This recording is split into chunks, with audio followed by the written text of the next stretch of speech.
gold and silver. But to return. To what? To where?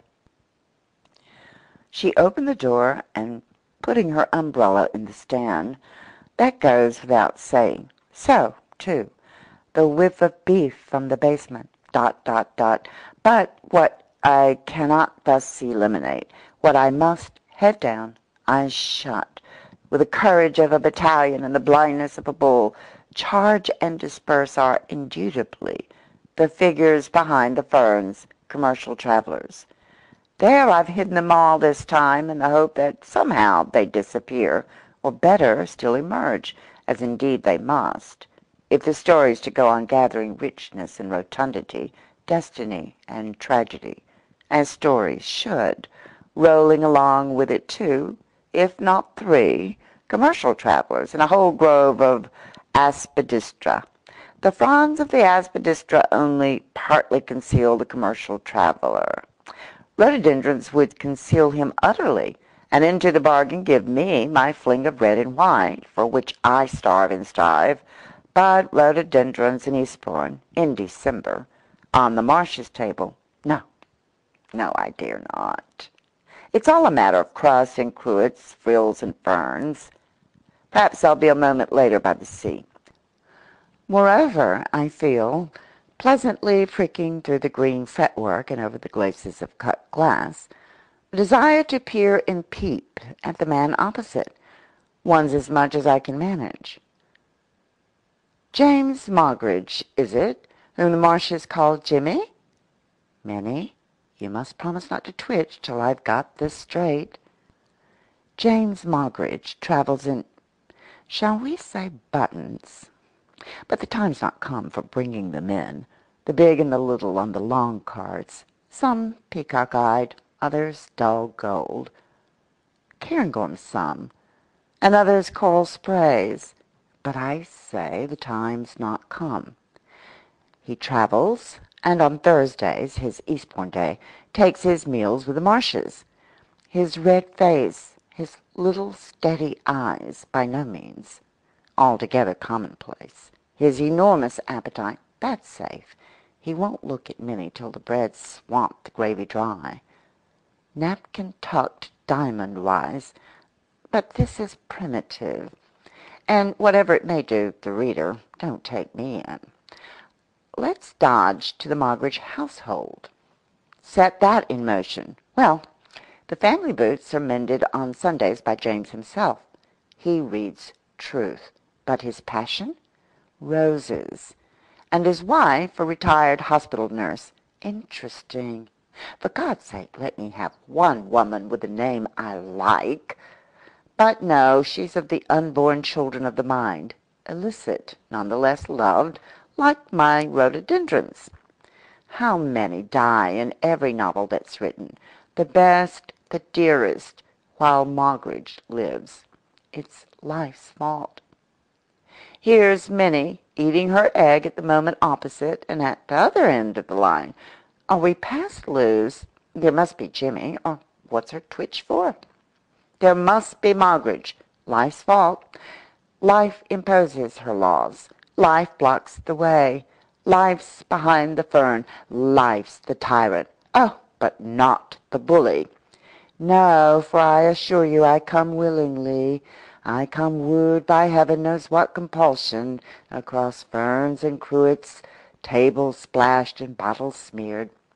I come irresistibly to lodge myself somewhere on the firm flesh, in the robust spine, wherever I can penetrate or find foothold on the person, in the soul of Moggridge the man.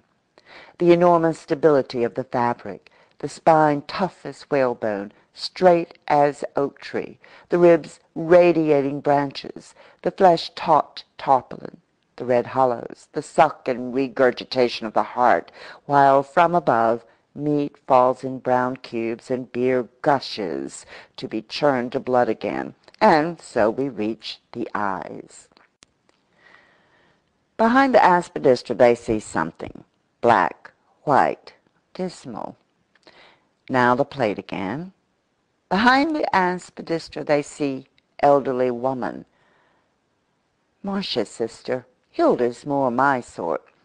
The tablecloth now. Marsh would know what's wrong with Morris's. Talk that over. Cheese has come. The plate again. Turn it round. The enormous fingers. Now the woman opposite. Marsh's sister, not a bit like Marsh. Wretched, elderly female. You should feed your hens. God's truth, what set her twitching? Not what I said. Dear, dear, dear. These elderly women. Dear, dear. Yes, Minnie, I know you've twitched. But one moment, James Moggridge. Dear, dear, dear. How beautiful the sound is, like the knock of a mallet on seasoned timber, like the throb of the heart of an ancient whaler when the seas press thick and the green is clouded. Dear, dear, what a passing bell for the souls of the fretful, to soothe them and solace them, lap them in linen, saying, "So long, good luck to you," and then, "What's your pleasure?" For though Moggridge would pluck his rose for her, that's done, that's over. Now, what's the next thing? "Madam, you'll miss your train," for they don't linger. That's the man's way.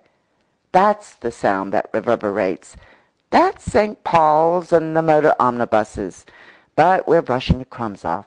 Oh, Moggridge, you won't stay? You must be off? Are you driving through Eastbourne this afternoon in one of those little carriages?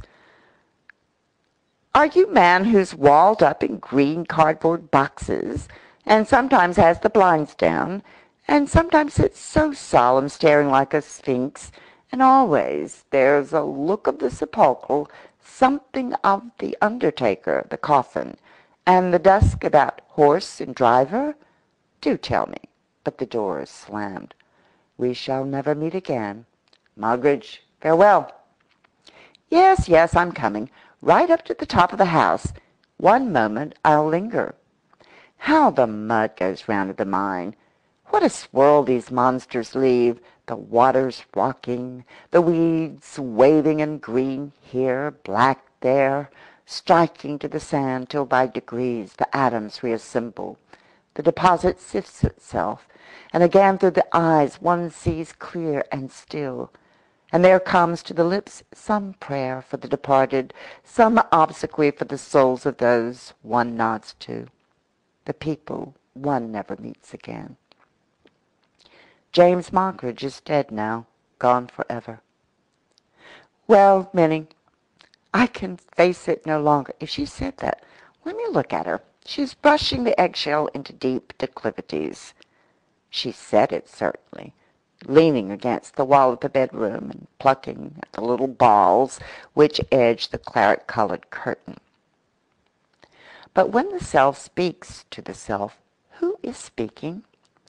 The entombed soul, the spirit driven into the central catacomb, the self that took the veil and left the world, a coward perhaps, yet somehow beautiful, as it flits with its lantern restlessly up and down the dark corridors. I can bear it no longer, her spirit says. That man at lunch, Hilda, the children. Oh, heavens! Her sob.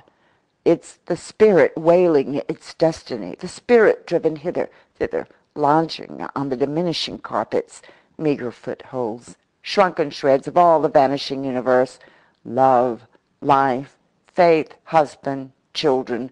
I know not what splendors and pageantries glimpsed in girlhood. Not for me, not for me. But then the muffins, the bald elderly dog, bead mats, I should fancy, and the consolation of underlinen. If Minnie Marsh were run over and taken to hospital, nurses and doctors themselves would exclaim, "There's the vista and the vision. There's the distance, the blue blot at the end of the avenue, while, after all, the tea is rich, the muffin hot, and the dog, 'Benny, to your basket, sir, and see what mother's brought you.'" So, taking the glove with the worn thumb, defying once more the encroaching demon of what's called going in holes, you renew the fortifications, threading the grey wool,